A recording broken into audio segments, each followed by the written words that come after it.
we have on the show today, Manila 3rd District Representative Joel Chua. Magandang umaga po sa inyo, Congressman. Hi, good morning, Gretchen, at sa lahat ng iyong mga taga-subaybay.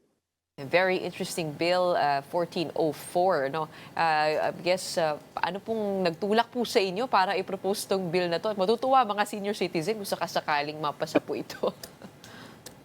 Well, nakikita naman natin, Gretchen, no, na halos lahat ngayon papunta na sa app, sa talagang medyo high-tech na yung mga transactions ngayon.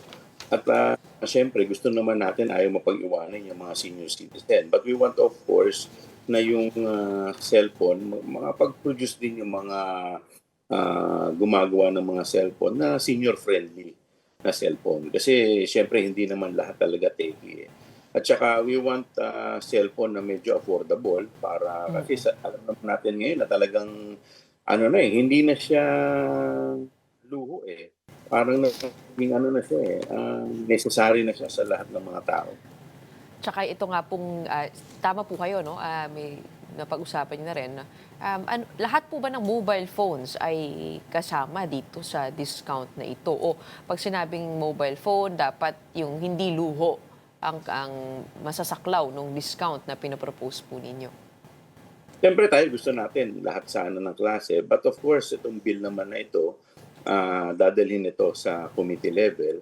So once nasa committee level na, titignan natin kung ano rin ang magiging mga opinion, mga inputs na ibibigay sa atin ng mga seller nitong mga mobile phone. O sa inyong pag-aaral, magkano po ba yung average na kailangan gastusin ng isang senior citizen to afford a phone? Iba-iba kasi ang problema ngayon kasi, Gretchen, yung mga senior citizen natin, syempre yung mga iba nahihiya na rin na humingi sa kanilang mga anak, 'di ba? Kaya ang gusto natin na hangga't maaari yung mga medyo reasonable na presyo na mga cellphone yung as long as po pwede yung mga app. Kasi may mga cellphone talaga na obsolete na hindi pa talaga applicable yung mga app. So siguro dapat makapag-develop na rin ng ganyan. Dahil alam mo, Gretchen, ngayon halos lahat ngayon pinapasok na sa app. So pati pagbabayad, lalong-lalo na yung mga senior citizen. Kaya gusto nila mas malalaki yung font. Ngayon, ina-adjust pa natin yung font. Diba? So yung mga simpleng ganyan. So kaya nga kailangan medyo hindi naman masyadong mahal. Pero siyempre depende sa kapasidad ng mga senior citizen. Marami po bang lumapit sa inyo na senior kaya naisip niyo po ito? Ano po napansin niyo sa inyong distrito? May mga lumalapit sa akin kasi yung iba talaga mga benepisyo minsan sa app na nakukuha 'di ba? So sabi nila mas maganda kung kaya lang yung iba naman sabi nila ang problema dun sa mga sa mga cellphone ngayon masyadong high-tech. Yung mga senior citizen natin minsan hindi nakakasabay. Kaya siguro maganda na rin 'to. Sa akin naman kasi ito testing 'to So sana yung mga telecom na nagpo-produce ng mga cellphone sana ma-realize nila na kailangan mag-adjust na rin para lahat maging inclusive sa lahat, hindi lamang sa mga techie. Kumbaga parang underserved sector po ito na tumatawag po kayo ng pansin sana na matugunan.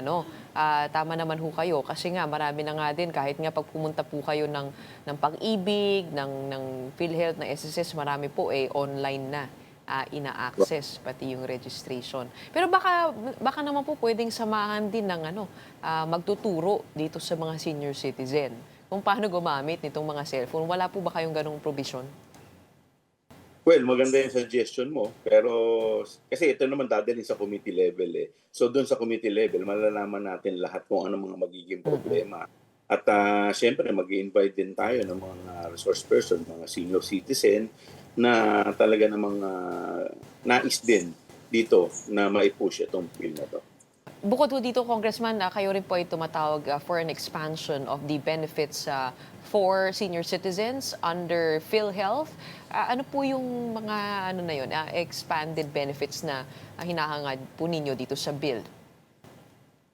Well, marami eh. Kasi alam mo, ngayon dapat tignan natin yung lagi natin bibigyan sana ng priority, no, yung mga senior citizen din dahil nakikita naman natin parami na ng parami yung mga senior citizen. Halimbawa na lang, yung sa mga gamot, sana ma-cover na to ng mga kung ano-ano pa mga ano. Kaya tayo naghahanap tayo. Lahat itong mga bill na pinapasa natin, gagawin po natin yan. Once na nabuksan ang committee level, kasi mismo yung mga senior citizen mismo, ang hihingian natin ng mga opinion nila kung ano pa yung mga sa tingin nila na mas nararapat. Okay. Ako po ay tatawid na sa ibang issue. Okay, Congressman, itong kahapon, over the weekend rather, the Commission on Audit released an unmodified opinion on the spending of the Vice President's office, of its budget. What does this mean? Does this mean settled na po yung issue sa confidential funds? Wala namang confidential fund for the past ilang years ang ating Vice President. So, hindi ko nga malaman kung ano itong sinasabi nilang unmodified issue. But in any event, I'm sure hindi naman ito covered ng mga naging topic namin sa Committee on Good Government. Oo, pero kasi po pag sinabi pong parang unmodified opinion, hindi po ba parang naaprubahan na ng COA, na-certify na nila na maayos yung pagkakagasta ng pera ng Vice Presidente. And I remember during the hearing, sinasabi po ng VP na sa COA dapat masettle ito at hindi sa mga hearing. What does this mean for the investigation in general into the confidential fund use? Alam mo, Gretchen, nung tinanong namin yung COA, nung nagkanta kami ng... Itong pinagsimulan kasi nito yung Committee on Appropriation, kung maalala ninyo. So, nung nagkanta kami ng committee hearing, tinanong namin yung COA, bakit nagkaroon ng notice of disallowance ang confidential fund? Ang ibig sabihin ba nito may problema? At mismo yung COA ang nagsabi na yes, may problema yung paggamit. Kaya siguro ito dapat maliwanagan sa COA kung ano ang ibig sabihin nila dito sa kanilang latest na ni-release. I guess that will be put into light if ever a trial does happen over in the Senate. But before that, the Office of the Ombudsman has also started a preliminary investigation into the use of confidential funds. At parang kayo ho yung ginawang complainant, ano? Yeah, nagtataka lang naman kami. But actually, hininto yata ng Office of the Ombudsman nung ito po kinagot namin. Dahil nagtataka kami kasi yung bilis ng aksyon ng Office of the Ombudsman is not ordinary. But of course, we welcome the subpoena of the Ombudsman. Kasi kung maalala po ninyo, last year, noong November, sinasabi po ng Ombudsman na wala silang nakikitang problema. And then, ngayon, bigla na lang nilang binibigyan. Actually, tumawid sila sa sa fact-finding, sa case build-up Normally yan, nag-aano muna ng fact-finding and then bago yung preliminary investigation. Ngayon, biglang nag-preliminary investigation na agad sila. But, syempre, nare-respeto natin kung ano man ang maging desisyon ng ating Ombudsman. So sa last update po natin, tinigil na po ng Ombudsman itong investigation. Dahil po ba sa transition into the new Ombudsman? Hindi ko po alam kung dahil sa transition, but kami kasi naniniwala, ang ating pong Vice-Presidente ay impeachable officer. At kung titignan po natin yung charter po ng Ombudsman, yung nag-create sa Office of the Ombudsman, ang nakalagay po kasi doon, lahat ng mga public officials, whether elected or appointed, ay saklaw po nila para imbestigahan. Maliban po sa mga impeachable officers. Kaya dapat matapos muna ang impeachment bago po nila buksan ang criminal case or admin case ng ating Vice-Presidente. Yun po ang aming opinion. Ibig sabihin, hindi na po humingi ang Ombudsman ng counter-affidavit mula po sa Kamara? Ang counter-affidavit po ay manggagaling po kay VP. Okay. So, Sabi po kasi po, ni... Oo, go ahead. po is reply. Pero kami naman po, lahat naman po isusumitin namin. Siguro yung pagre-resolve po, yung po muna ang ipepending po muna nila. Kasi sabi po niya, bibigyan namin ang Kamara ng sufficient time to file their pledge from the time that they receive a copy of the counter affidavit pala. Oo. And if you don't want to cooperate, that you may be cited in contempt. The House may be cited in contempt, sabi po ni Ombudsman Samuel Martires. So hindi na po mapupunta sa ganun. Kasi ang alam ko po, yung latest pronouncement po niya, parang sinabi niya na i-hold muna nila eh. Meron po siyang latest. So maybe you can check on that. I guess that is settled. But for now, let's move on over to the Senate. The first thing that will be on the agenda once it resumes on July 29 will be the answer ad cautelam. How is the prosecution, which you are a part of, preparing for this? We already submitted our reply in response to the answer ad cautelam. So as of now, we are awaiting for the Senate to set the pre-trial date. So hanggang ngayon, nag-aantay pa rin po kami. Siguro ang katanungan ng taong bayan, magkakaroon po ba ng trial? Paano po kaya mangyayari yun? I mean, what are the pathways that the prosecution sees to making that happen? Because meron nga po nag-argue, bakit hindi na lang po natin buksan yung trial and have all of these jurisdictional questions in a trial. Sa inyong pag-uusap, ano po kaya? What would it take to open a trial? Well, kami po sa totoo lang, inaantay rin po namin at yung katanungan po ninyo ay katanungan din po namin. Pero tanging Senado lamang po makakasagot yan dahil sa ngayon ang bola po ay nasa Senado. Pero kami po, siyempre, ay patuloy ang paghahanda po namin dito. Once mag-resume mag-assume ang impeachment trial, makakaasa po ang taong bayan na kami po ay naghahanda. Ano po inaasahan po ninyo sa pagbabalik o pagbubukas ng sesyon sa first day? Magtatagal po kaya dito sa jurisdictional questions? Actually, maraming mga issue na lumalabas, no? Hindi lang sa jurisdictional issue, meron pang issue na sinasabi na i-dismiss daw itong aming impeachment complaint. But Gretchen, kung titignan natin ang ating saligang batas, maliwanag ang mandato na sinasabi po nito. Ang sabi po dito na dapat ay once ang impeachment complaint ay na-transmit na sa Senado, dapat trial should proceed forthwith. Ibig sabihin, dapat magkaroon ng trial. At pagkatapos po ng trial, saka lamang magkakaroon ng desisyon. Pero ano po ang mga usap-usapan? I mean, what are you hearing on the mood or the temperature in the Senate? Mukha po bang mapupunta ron? Well, sana wag, no? Dahil nare-respeto natin ang ating mga senador. Dahil maliwanag din sa rules ng na kung saan sila rin mismo ang gumawa, na dapat ay magkakaroon ng political neutrality.